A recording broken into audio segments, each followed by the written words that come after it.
ज़रा एक पल के लिए सोच कर देखो, अगर स्वर्ग ज़मीन पर कहीं होता तो आखिर दिखता कैसा? शायद कुछ ऐसा।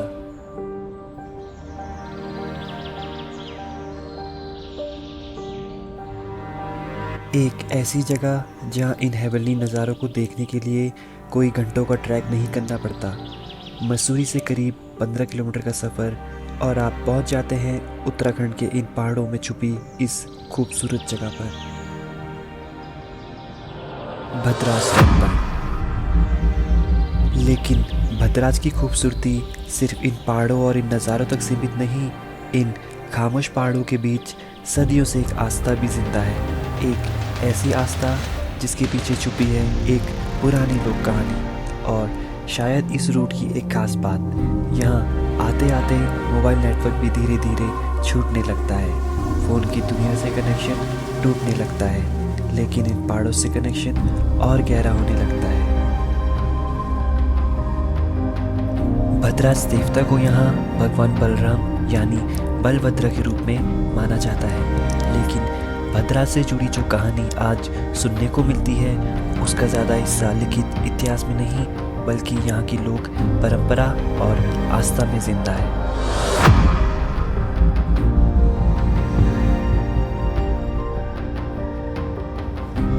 कहते हैं बहुत समय पहले भगवान बलराम स्वयं एक साधु के रूप में इन पहाड़ों में आए थे। उस वक्त ये पहाड़ आज जैसे नहीं थे, ना सड़कें थी ना गाड़ियों का शोर, बस जंगल, पहाड़ और यहाँ के लोगों की जिंदगी।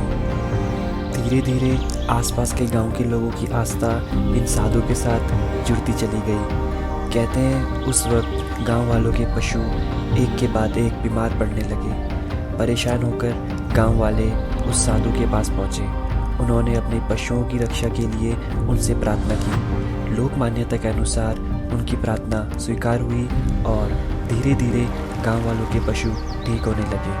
यहीं से लोगों की आस्था उस साधु के प्रति और गहरी होती चली गई और फिर लोगों को एहसास हुआ कि ये कोई आम साधु नहीं थे।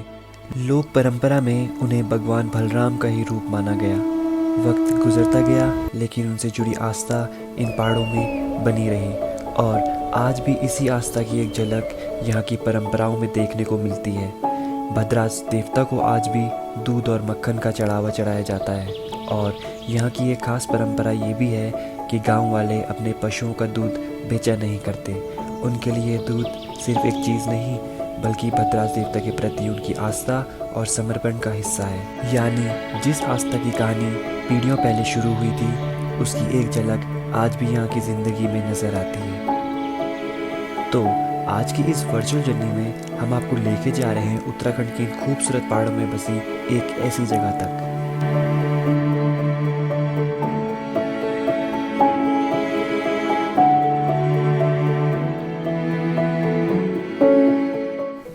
और अब वक्त था इस कहानी को सिर्फ सुनने का नहीं बल्कि खुद महसूस करने का। सफ़र शुरू हुआ मसूरी से। मसूरी की भीड़ भाड़ को पीछे छोड़ते हुए हम लाइब्रेरी की तरफ बढ़े और यहीं से भद्राज की तरफ हमारा असली सफ़र शुरू हुआ।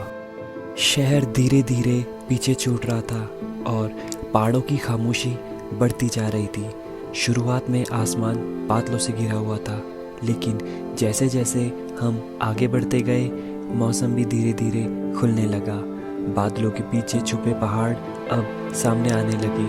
हाथी पाँव से आगे क्लाउडेंट की तरफ बढ़ते हुए हर मोड़ के साथ मसूरी हमसे दूर होती जा रही थी और सामने खुल रहा था उत्तराखंड का एक खूबसूरत रूप।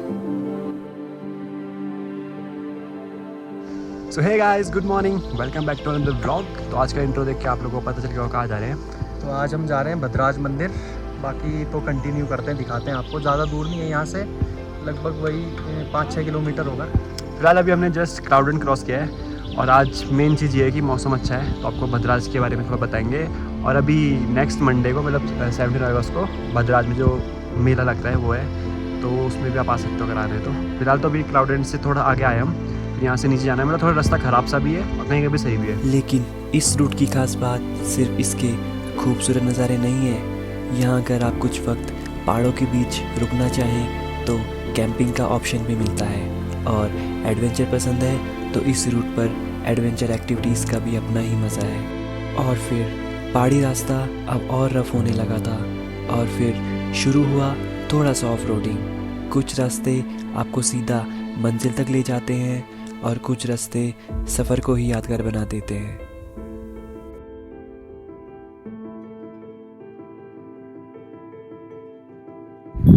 गाइस अभी हम थोड़ा यहाँ से भद्राज की हमने मतलब मंदिर की चढ़ाई स्टार्ट कर दी थी, तो थोड़ा ऊपर आके रुक गए हैं हम। यहाँ पे आप देख सकते हैं कितनी सारी गाय हैं। तो इस साइड इस जगह पे आके एक चीज़ फील होती है कि मतलब ये कृष्ण जी की भूमि है, उनके बड़े भाई यहाँ पे विराजमान है। तो मतलब एक फील आ रहा है सेम वाला कि यहाँ पे इतनी सारी गाय हैं, मतलब बहुत पॉजिटिव फील हो रहा है। देख सकते हैं कितना अच्छा व्यू है और उस बीच में इतनी सारी गाय घास चरती हुई। तो अभी हम रुक गए हैं थोड़ा यहाँ पे, ताकि दिखाते हैं आपको आगे।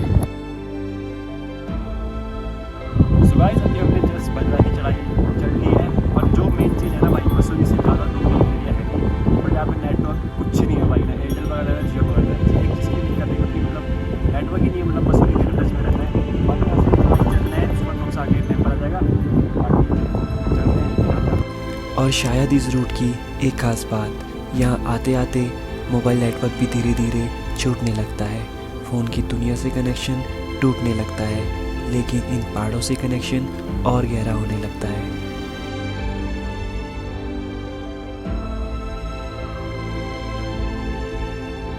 गाइस अभी हम यहाँ पे मंदिर ज़्यादा दूर नहीं है, यहाँ पे सामने कोई मंदिर है, तो हम यहाँ पे रुक गए थे। अभी यहाँ पे धूप आ रही थी, अभी तो फॉग हो गया, बहुत अच्छा व्यू आ रहा था, तो इसलिए हम रुक गए थोड़ा।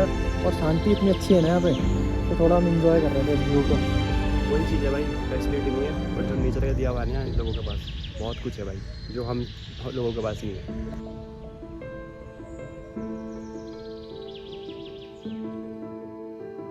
सो गाइस एक बार सामने का पहाड़ आप चेक करो, मतलब कितना ग्रीन ग्रीन हो रहा है आजकल बरसात की वजह से। बाकी सामने देखो ये है यमुना रिवर, तो ये इस साइड पड़ गया जौनसार।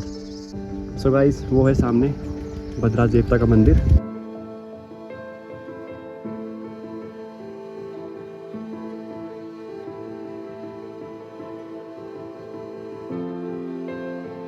सो गाइस मंदिर से अभी थोड़ा सा नीचे हम, तो यहाँ पे थोड़ा रास्ता है ना जो वो थोड़ा ख़राब सा है, ख़राब मतलब वैसे बहुत ख़राब है, फुल ऑफ रोडिंग है भाई।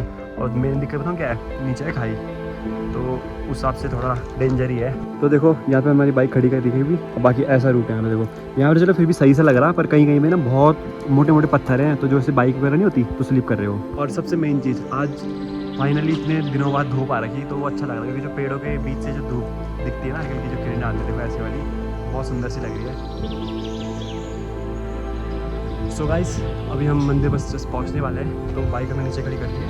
वहाँ पे थोड़ा सा पार्किंग चार्जेज रहेगा, लाइक कितना 20 है वहाँ पे 2 व्हीलर के, और 40 में भी 4 व्हीलर के। तो वहाँ से थोड़ा सा ट्रैक पड़ता है, ज़्यादा नहीं है, मतलब 5 मिनट रास्ता होगा, टेम्पल आप मुझे दिख जाएगा। और ये रास्ता है टेम्पल का, हमारे सामने मंदिर है, चलते हैं मंदिर आपको दिखाते हैं। और आखिरकार वो मंजिल सामने थी, भद्राज, जिसके बारे में हमने अब तक सिर्फ सुना था। आज हम उसी जगह पर खड़े थे। मंदिर में आ गए हैं, थोड़ा रुकते रुकते आराम से, बाकी आप मंदिर चेक कर सकते हैं।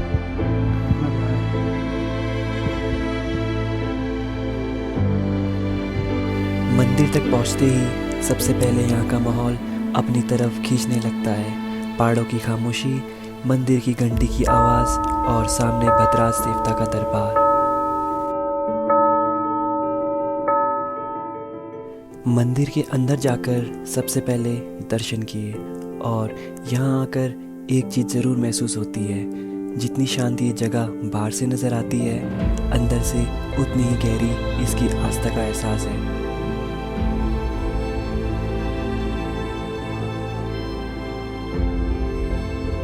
भद्राज देवता को यहाँ भगवान बलराम यानी बलभद्र के रूप में माना जाता है, लेकिन भद्राज से जुड़ी जो कहानी आज सुनने को मिलती है, उसका ज़्यादा हिस्सा लिखित इतिहास में नहीं, बल्कि यहाँ की लोक परंपरा और आस्था में जिंदा है। अभी हमने मंदिर आ गए, अभी हमने दर्शन नहीं किया, अभी जा रहे हैं हम दर्शन करने। थोड़ा यहीं पे रुक गए थे, और आप व्यू चेक कर सकते हो यहाँ पे, मतलब सच में इस पॉइंट पे आके ऐसा फील हो रहा है कि हम बादलों के ऊपर हैं सच में। और यहाँ कोई नॉइज़ नहीं है, कुछ नहीं है, इतना पूरा बादल ही बादल हो रहे हैं नीचे। तो बाकी ये देहरादून से भी ज़्यादा दूर नहीं है, अगर कोई भी आना चाहे तो आराम से आ सकता है, 2 घंटे लगेंगे मैक्सिमम। तो बाकी आके आप इंजॉय कर सकते हैं। नेक्स्ट वीक यहाँ पे मेला भी है। सो गाइस अभी जिस जगह पे हम हैं वो जगह मतलब ओवरऑल इंडिया में एक लौता मंदिर है जो श्री कृष्ण जी के भाई को बलराम जी को समर्पित है।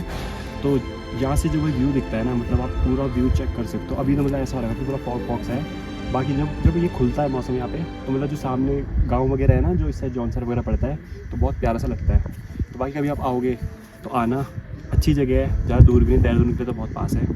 और आना, एंजॉय करना, फील करना इस जगह का कि जो सुकून आपको यहाँ मिलेगा वो आपको बाहर नहीं मिलेगा, ना देहरादून मिलेगा ना मसूरी मिलेगा, तो आपको यहीं पे मिलेगा। तो गाइज़ अभी हमने यहाँ पे महाराज के दर्शन कर लिए हैं। बाकी हमारे बैकग्राउंड में आपको मंदिर दिख रहा होगा और पीछे बादल भी दिख रहे होंगे। तो सच में व्यू तो इतना अच्छा है, एकदम से यहाँ पे धूप आ जा रही है, एकदम से बादल हो जा रहा है। तो बाकी एक काफ़ी अच्छा फील हुआ है मैं महाराज के दर्शन करके। बाकी ये महाराज कृष्ण जी के बड़े भाई बलराम जी, उनको ये मंदिर डेडिकेटेड है। और यहाँ पे ये महाभारत के टाइम से स्थापित है। ये मंदिर यहाँ के गाँव वालों ने स्थापित किया था। बाकी ये मंदिर एक ऐसी स्थान पे है ना, इतनी मतलब हाइट पे है कि अगर हम इस साइड देखेंगे अपने फ्रंट साइड में, तो इधर दून वैली पड़ती है, पीछे पूरा जौनसार एरिया पड़ता है, यमुना रिवर पीछे पड़ती है, और इस साइड में अपना दून वैली का ही पूरा एरिया आ जाता है। इस साइड हिमालय रेंज हो जाती है हमारी। तो बाकी अगर आप हिस्ट्री की बात करेंगे तो मतलब बहुत साल पहले, मतलब महाभारत टाइम की बात होगी, जब इस एरिया में बलराम जी आए थे साधु के रूप में, मतलब तपस्या करने आए थे, उनको जगह पसंद आई थी। तो जो ये गांव है, इस इलाके में जिनकी गाय हैं उन पे कुछ बीमारी थी, इस वजह से गांव वाले से परेशान थे। तो गांव वालों ने बलराम जी को बोला था कि आप हमारी मदद करो, हमारी गायों पे जो बीमारी है उससे बचाओ। तो जैसे ही गांव वालों ने महाराज से विनती की कि आप जो इनके पशुओं में जो भी बीमारी है आप उनसे उनको छुटकारा दिलाओ, तो महाराज ने उनकी सुनी, उनके पशु सब ठीक हो गए। उसके बाद गांव वालों ने महाराज से विनती की कि आप इसी स्थान में रहो ताकि आप हमारी रक्षा और इस एरिया की और उनके पशुओं की रक्षा कर सको। तब से भद्राज देवता यहाँ विराजमान है और इंडिया का एक लौता मंदिर है जो कृष्ण जी के भाई को समर्पित है, जो आपको यहीं मिलेगा। और बाकी ऐसा है, यहाँ पे हर साल अगस्त में स्पेशली मतलब 16 या 17 को एक मेला ऑर्गेनाइज होता है, जो यहाँ के गांव वाले स्पेशली कराते हैं। और उसमें एक ख़ास बात है जो यहाँ मतलब आपको भी जानकारी नहीं होगी इस बात में, कि इस मंदिर में महाराज को भोग केवल दूध का और मक्खन का लगता है। उसके अलावा यहाँ पे कोई भी भोग नहीं चढ़ता है महाराज को। और यहाँ के जितने भी गाँव हैं, यहाँ पे वो कोई भी अपना दूध कहीं बेचते नहीं है मार्केट में, केवल वो अपने यूज़ में लेते हैं, और बाकी जो भी है यहाँ पूजा पाठ में यूज़ होता है। मसूरी से शुरू हुआ ये सफ़र हमें सिर्फ एक मंदिर तक नहीं लाया, बल्कि एक ऐसी लोक परंपरा के करीब लाया जो आज भी इन पहाड़ों में ज़िंदा है। और शायद इसीलिए भद्राज सिर्फ एक डेस्टिनेशन नहीं है, ये एक एहसास है।